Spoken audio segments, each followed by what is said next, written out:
আসসালামু আলাইকুম বন্ধুরা, আজকে আবারও একটা রান্নার রেসিপি নিয়ে আপনাদের সামনে চলে এসেছি। তো বন্ধুরা, কাছে দূরে দেশ বিদেশে যে যেখান থেকে আমার এই ভিডিওটা দেখছেন সবাইকে আমার অন্তর থেকে অনেক অনেক ভালোবাসা, অভিনন্দন। তো আশা করি আপনারা সবাই ভালো আছেন বন্ধুরা, আর আপনাদের ভালোবাসায় আমরাও খুব ভালো আছি। তো বন্ধুরা, আজকে একটা ঘরোয়া রেসিপি নিয়ে আপনাদের সামনে চলে এসেছি। একদম গ্রাম্য পদ্ধতিতে বাঁধাকপি দিয়ে রুই মাছের একটা রেসিপি বানিয়ে আপনাদের সঙ্গে শেয়ার করব। আপনারা পুরো ভিডিওটা দেখতে থাকুন। তো চলুন বন্ধুরা, মূল পর্বে যাওয়া যাক। তো আমি এদিকে একটা কড়া বসিয়ে দিয়েছি, আর কড়াটা আমার গরম হয়ে গেছে। কড়াতে দিয়ে দিলাম পরিমাণ মতো সরিষার তেল। তো তেলটা আমার গরম হয়ে গেছে বন্ধুরা। মাছগুলোকে আমি একে একে তেলের মধ্যে দিয়ে দিলাম। তো আমরা একে অপরে কিন্তু মাছ ভাজতে সবাই পারি বন্ধুরা, তাও কিছু কিছু ক্ষেত্রে ভিডিওর মাধ্যমে আপনাদের সঙ্গে শেয়ার করতে হয় বন্ধুরা। তো এদিকে মাছগুলো আমার এক পিঠ হয়ে গেছে, অপর পিঠ আমি উল্টে দেব।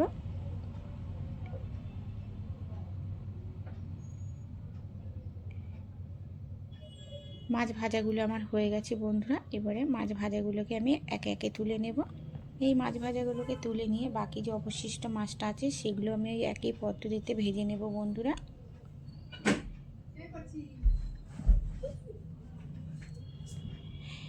তো মাছগুলো আমার ভাজা হয়ে গেছে, আমি মাছগুলোকে তুলে নেব।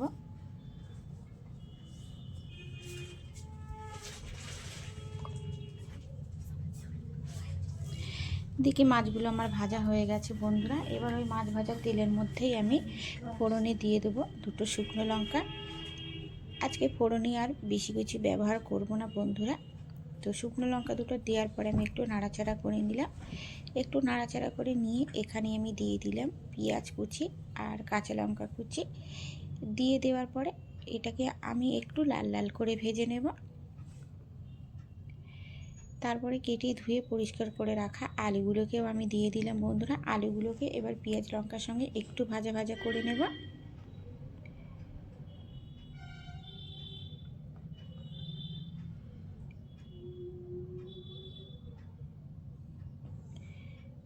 তো আলুগুলোকে একটু ভাজা ভাজা করে নেওয়ার পরে এখানে দিয়ে দেব আমি স্বাদ মতো লবণ। লবণটা দেওয়ার পরে আবারও একটু ভালো করে নাড়াচাড়া করে নেব বন্ধুরা। তো বন্ধুরা, মধ্যবিত্ত পরিবারে যেমনই রান্না হয় আমরা প্রত্যেকেই জানি, তার থেকেই একটা করে রান্নার রেসিপি আপনাদের সঙ্গে শেয়ার করি। তেমনই আজকে আবারও একটা সেরকমই রান্না আপনাদের সঙ্গে শেয়ার করলাম বন্ধুরা। তো আলুটাকে ভাজা ভাজা করে নেওয়ার পরে এখানে আমি দিয়ে দিলাম বাঁধাকপিগুলো। দিয়ে দেওয়ার পরে আলুর সঙ্গে বাঁধাকপিটাও একটু ভাজা ভাজা করে নেব।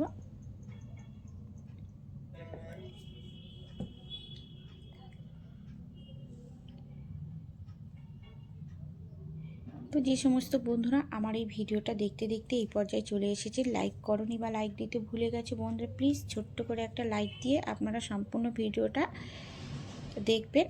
আপনাদের একটা করে লাইক আমার কাছে অনেকটাই মূল্যবান বন্ধুরা, আর আপনাদের একটা করে লাইক কিন্তু আমার অন্য একটা ভিডিও বানানোর জন্য উৎসাহিত করে।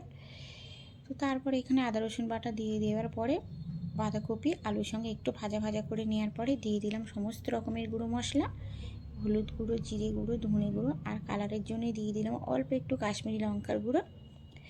এটাকে দেওয়ার পরে সমস্ত কিছু আবারও খুব ভালো করে একটু ভাজা ভাজা করে নেব।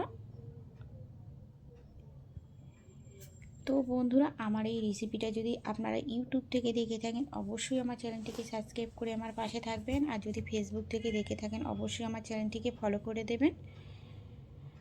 আর আমার যে রেসিপিগুলো আপনাদের কেমন লাগে অবশ্যই কমেন্ট করে জানাবেন বন্ধুরা। তো এদিকে খুব ভালো করে ভাজা ভাজা করে নিলাম বন্ধুরা। নিয়ে নেওয়ার পরে এখানে দিয়ে দেব জল।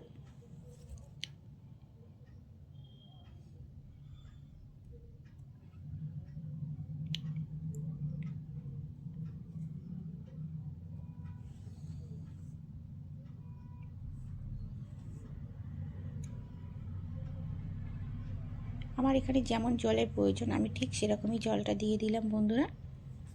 আমি এখন ঝোলটা ফোটার অপেক্ষায় থাকবো।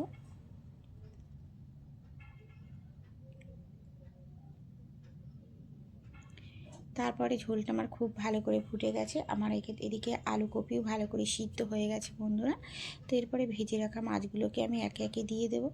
আর আজকের রান্নার রেসিপিটাকে আপনাদের সঙ্গে আমি উনুনেই শেয়ার করছি বন্ধুরা।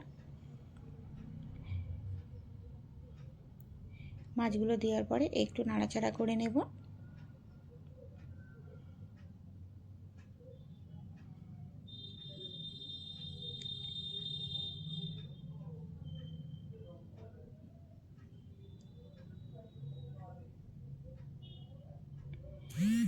যে সমস্ত বন্ধুরা আমার ভিডিওটা দেখতে দেখতে এই পর্যায়ে চলে এসেছেন, অবশ্যই লাইক কমেন্ট শেয়ার এবং সাবস্ক্রাইব করে পাশে থাকবেন বন্ধুরা।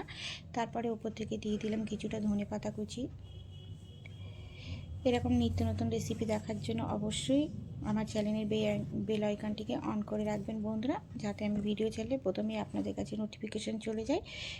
নতুন ভিডিও বন্ধুরা তো যদি আমার ভিডিওটা দেখে থাকেন অবশ্যই আমার চ্যানেলটিকে সাবস্ক্রাইব করে দেবেন। আর পুরনো বন্ধুদের তো দেখার জন্য অনুরোধ রইল বন্ধুরা।